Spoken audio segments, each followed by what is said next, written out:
청년이라면 놓치지 말아야 할 적금 상품이 나왔어요. 연 최대 16.9% 이자를 주는 청년 미래적금이죠. 많은 분들이 실제로 이자를 얼마나 받을 수 있는지, 조건과 소득 기준이 어떻게 되는지, 또 청년 도약계좌와 청년 미래적금 중 무엇이 더 유리한지 헷갈려 하시는데요. 그래서 이번 영상에서는 현재까지 발표된 내용을 바탕으로 청년 미래적금 총정리해드릴게요. 끝까지 보시면 지금 당장 어떤 선택을 해야 할지 알 수 있을 거예요. 청년 미래적금은 기존 청년 도약계좌의 단점을 보완한 상품인데요.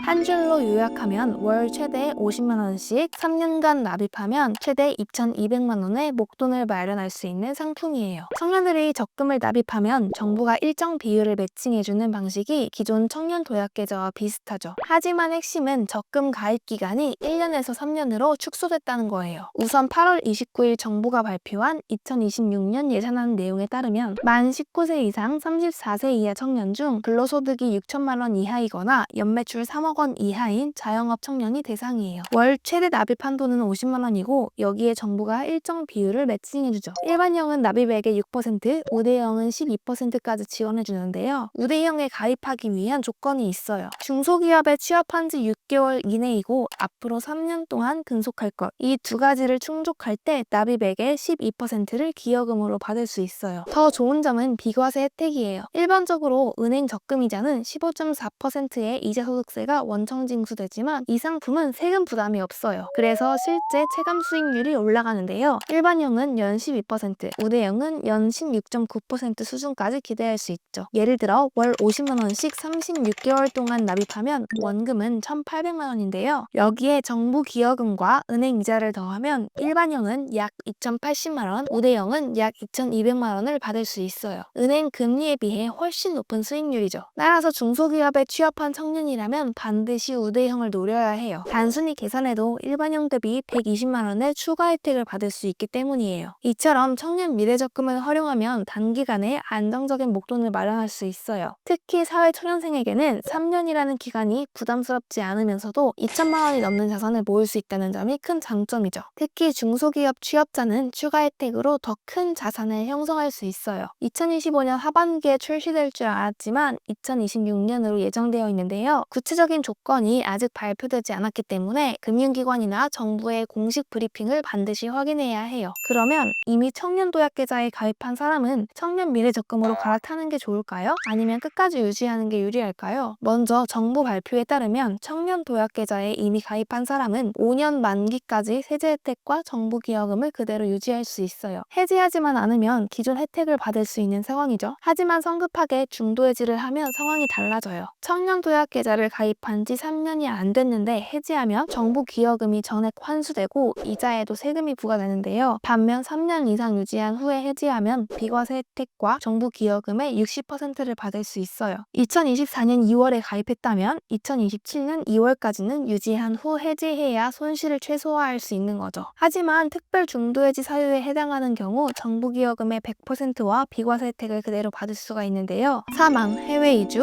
혼인, 출산, 생애 최초 주택 구입 등 불가피한 사유라면 손해 없이 해지가 가능하다는 의미죠. 따라서 해지하려면 본인이 특별 중도해지 조건에 해당하는지 반드시 확인하는 것이 중요해요. 또한 정부가 청년 도약계좌에서 청년 미래적금으로 갈아탈 수 있는 방안을 마련할 예정이라고 하는데요. 도약계좌에 중도 해지 페널티를 없애서 갈아타기를 지원할 방침이라고 해요. 아직 구체적인 절차는 확정되지 않았지만 과거 청년 희망적금에서 도약계좌로 전환이 허용됐던 전례가 있기 때문에 비슷한 방식으로 적용될 가능성이 커요. 따라서 공식적으로 발표되기 전까지 섣부른 해지를 피하는 것이 안전하죠. 요약하면 기존 가입자는 3년 미만 해지 금지, 최소 3년 이상 유지 후 해지를 고려할 것, 특별 중도 해지 조건 확인하기, 정부의 구체적인 발표까지 기다리기. 이렇게 4단계로 접근하면 현재 계좌의 혜택을 놓치지 않으면서도 미래적금으로 전환할 수 있는 선택지를 확보할 수 있어요. 둘 다 가입하면 좋겠지만 아무래도 불가능하다는 전망이죠? 그렇다면 둘 중 하나를 선택해야 하는데 어느 쪽이 더 나에게 유리할까요? 소득 구간에 따라 달라질 수 있어요. 총급여 2,400만 원 이하, 종합소득 1,600만 원 이하는 청년 도약계좌가 유리해요. 그 이유는 소득이 낮을수록 정부 기여금을 더 많이 지원하는 방식이기 때문이에요. 실제로 이 구간에서는 청년 미래적금보다 더 많은 정부 기여금을 받을 수 있고 5년간 최대 5천만 원 규모의 목돈 형성이 가능해져요. 특히 내 집 마련이나 결혼 등 장기적인 재무 목표를 가진 청년이라면 도약계좌 유지가 적합하죠. 다만 이 구간에서도 청년 미래 적금이 유리할 수가 있어요. 2026년을 기준으로 중소기업에 신규로 취업하는 청년인 경우죠. 월 50만 원 납입 기준 정부 매칭만으로 매달 6만 원이 추가되는데요. 연 16.9%에 해당하는 실질적인 이율은 시중은행의 어떤 적금 상품과도 비교할 수 없는 수준이죠. 다만 3년 근속이라는 조건이 붙기 때문에 안정적으로 직장을 다닐 자신이 있어야 해요. 그 다음 총급의 2,400만 원 초과 6천만 원 이하는 청년 미래적금이 유리해요. 이 구간에서는 도약계좌의 정부기여금이 줄어들고 대신 미래적금은 6% 또는 12%를 지원해줘요. 70만 원을 넣어도 월 최대 기여금이 3만 원 미만이지만 청년 미래적금은 3만 원 혹은 6만 원으로 훨씬 높아요. 총급여 6천만 원을 초과하는 경우 청년 미래적금 가입이 불가하기 때문에 청년 도약계좌를 유지해야겠죠? 목돈이 필요한 시점도 중요한 판단 기준이에요. 5년 이상 장기적인 목돈이 필요한 사람은 청년 도약계좌, 단기간에 자금이 필요하거나 유동성이 중요한 사람은 청년 미래적금이 적합해요. 예를 들어 창업을 준비하거나 3년 내 결혼자금이 필요한 경우라면 미래적금, 내 집 마련을 목표로 장기간 자산을 축적하는 경우라면 도약계좌가 맞습니다. 정리해보면 중소기업에 취업한 지 6개월 이내인 청년, 프리랜서, 자영업, 창업한 청년이라면 청년 미래적금이 유리하고 내 집 마련과 같이 큰 목돈이 필요할 경우, 이미 안정적인 직장이 있고 커리어를 쌓은 경우, 장기적으로 큰 목돈 마련이 목적이라면 청년 도약계좌가 유리해요. 가입 금액이 크고 기간이 긴 만큼 5년간 최대 5천만 원까지 목돈을 만들 수 있기 때문이죠. 이렇게 소득 수준과 상황별로 올바른 상품을 선택한다면 불필요한 손해를 막고 오히려 정부 지원과 세제 혜택을 극대화할 수 있는데요. 특히 갈아타기 전략을 잘 활용하면 두 제도의 장점을 이어받아 청년 시기에 가장 효과적으로 목돈을 마련할 수 있어요. 다만 정부의 구체적인 방안이 아직 최종적으로 확정되지 않았기 때문에 성급히 해지하는 행동은 피하는 것이 좋아요. 반드시 정부의 최신 발표와 금융기관의 안내를 확인한 뒤 본인의 상황에 맞춰 결정해야 해요. 만약 청년 미래적금의 구체적 방안이 발표되면 빠르고 알기 쉽게 정리해드릴게요. 구독해놓고 기다려주세요. 오늘은 청년 도약계좌와 미래적금의 차이, 조건, 그리고 상황별 최적의 선택 방법까지 정리해봤어요. 핵심은 간단해요. 총급의 2,400만 원 이하라면 청년 도약계좌를, 중소기업 취업 청년이나 단기간 목돈이 필요한 청년이라면 청년 미래적금이 유리하다는 점이에요. 특히 갈아타기를 고려한다면 최소 3년은 도약계좌를 유지해야 손해를 줄일 수 있어요. 여러분도 지금 자신의 소득 수준과 작은 계획을 다시 점검해보세요. 그리고 정부의 최종 발표가 나오면 망설이지 말고 본인 상황에 맞는 상품을 선택하시길 바랄게요. 이 작은 차이가 3년, 5년 후 여러분의 자산 규모를 크게 바꿀 수 있어요. 다음에도 더 유익한 재테크 영상 가지고 돌아올게요.